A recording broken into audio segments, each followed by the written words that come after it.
Desde la Cámara de la Propiedad de León, en colaboración con la Nueva Crónica de León, tratamos de hacer divulgativos algunos asuntos de interés para los propietarios.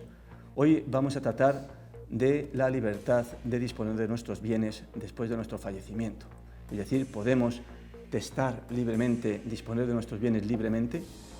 Bueno, es una cuestión de interés actual, no solo por razones de la pandemia, que han producido muchos fallecimientos inesperados y, sorpresivamente, a veces han heredado personas que, sin relación con los propietarios, con el causante, nos ha llamado la atención de por qué heredan.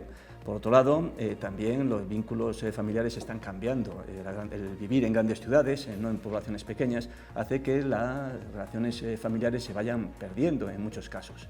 Y por otra parte, la generación baby boom está alcanzando los 60 años y es muy numerosa, y por eso es el momento en que las personas consolidan su patrimonio generalmente y ven que están empezando a fallar personas de su entorno y quieren conocer qué pueden hacer con sus bienes. Todos estos motivos hacen que esté en el candelero, se está cuestionando si podemos disponer de nuestros bienes libremente. La primera cuestión que debemos analizar es qué sucede si no hacemos nada, qué sucede si no disponemos de nuestros bienes, no hacemos testamento. Pues la ley establece un riguroso orden de sucesión. En primer lugar, si tenemos descendientes, ellos son los que heredarán todos por partes iguales. Y si además de los descendientes existe cónyuge, el cónyuge tendrá derecho a un tercio en usufructo, después veremos, de la herencia. Si no tenemos descendientes, pero sí tenemos ascendientes, normalmente padres, serán estos los que sucedan en todos los bienes del causante, pero por partes iguales en principio, y si existiera cónyuge, el cónyuge tendrá derecho a la mitad de la herencia en usufructo. Y si no tenemos descendientes ni ascendientes, al final heredaría el cónyuge en todos los bienes del testador si lo tuviera el cónyuge, porque si tampoco hubiera cónyuge, los bienes, por ley, pasarían a los parientes, en este caso, hasta el cuarto grado de parientes colaterales, que son, en último lugar, los primos. Si no tenemos ni siquiera tíos ni primos, entonces la ley prevé que los bienes pasarán al Estado. En algunas comunidades autónomas son estas las que heredarán. Pero ¿es esto lo que queremos? ¿Queremos que nuestros bienes después de nuestro fallecimiento pasen de esta forma que regula la ley? Bueno, pues la ley permite disponer en testamento y podemos, por lo tanto, organizar nuestra herencia en testamento.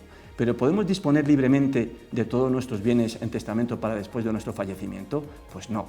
La ley establece unos límites porque protege a los descendientes, ascendientes y cónyuge, que les viene a llamar herederos forzosos, porque les considera que tienen que reservarse lo que se llama legítima. ¿Y qué era legítima? Pues es la porción de bienes de que el testador no puede disponer por haberlo reservado la ley a determinados herederos, que por esto se llama herederos forzosos.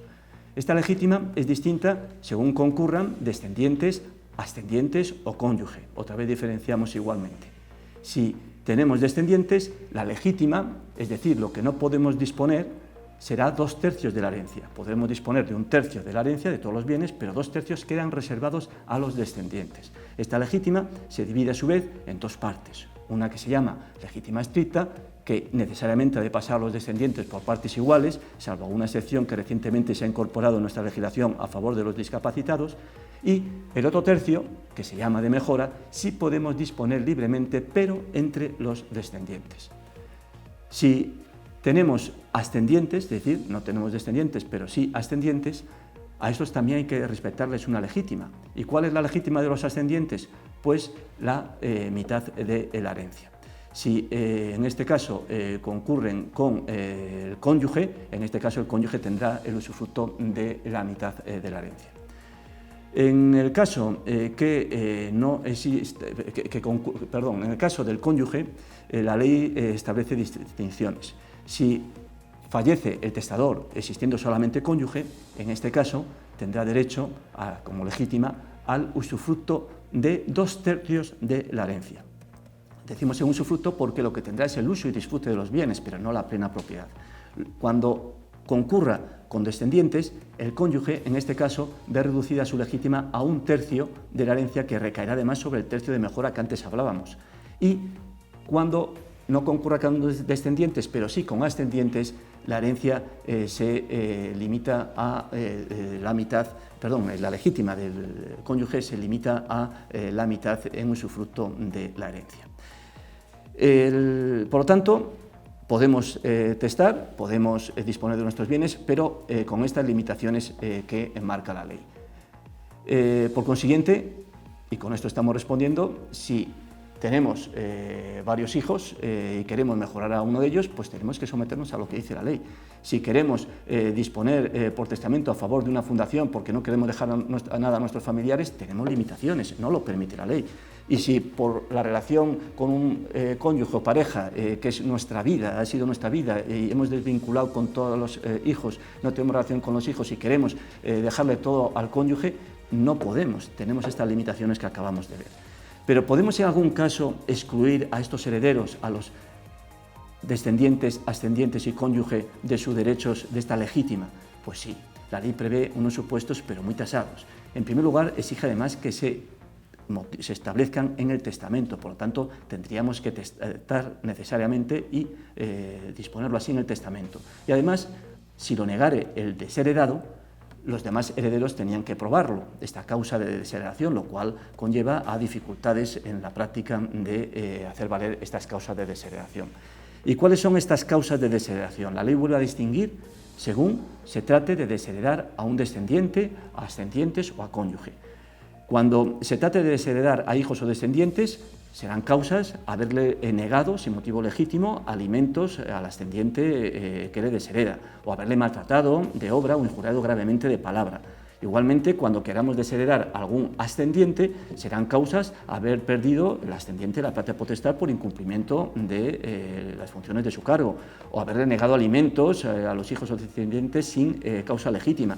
También haber atentado contra uno de los padres contra la vida del otro.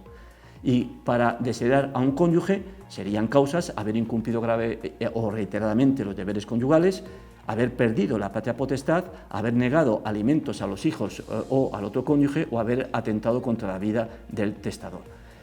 Existen otros casos que también se puede desheredar, que vienen dados por la ley por lo que se llaman causas de indignidad, que la ley considera que tienen que estar regulados en la ley, por considerarles muy importantes. ¿Y cuáles son? Pues, y son comunes para todo, tanto para descendientes, ascendientes o cónyuge.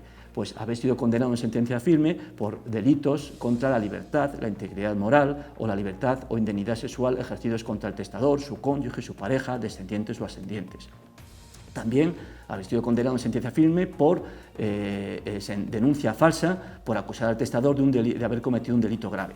Cuando mediante amenaza, fraude o violencia se obliga al testador a hacer testamento, a cambiarlo o a revocarlo, o se le impida hacerlo o revocarlo, o en los casos en que se altere o se oculte un testamento posterior.